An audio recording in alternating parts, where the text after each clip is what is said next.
Besar teruk punya.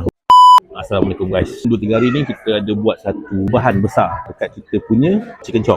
Korang boleh tengok chicken chop kita. Kalau dulu chicken chop kita selalu orang komplain kecil, tapi tebal sebenarnya. Dia tebal tapi dia kecil. Tapi kali ni kita buat chicken chop kita lebih rangup, lebih tebal macam ni dan rasa dia lebih sedap. Pinggan dia besar tau. Chicken chop dia besar mana? Kan? Besar kan? Kau tak percaya kita sih.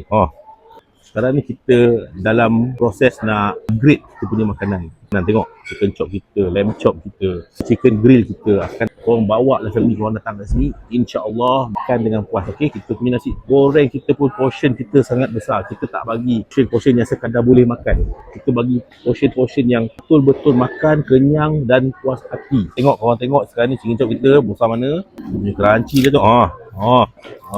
Tebal, besar, lebar, rangup dan sedap. Kita dah siap dengan perapan-perapan rahsia kita. Okey, korang stay tune kat Kedai Hatta. Jangan korang tinggal Kedai Hatta. Terima kasih juga kat orang yang support Kedai Hatta. Okey, alhamdulillah, tanpa korang siapalah kita. Komen-komen korang membantu kita untuk tambah lagi kita punya kualiti makanan. Ingat, hidup mak bapak korang kena ingat Kedai Hatta. Ciao.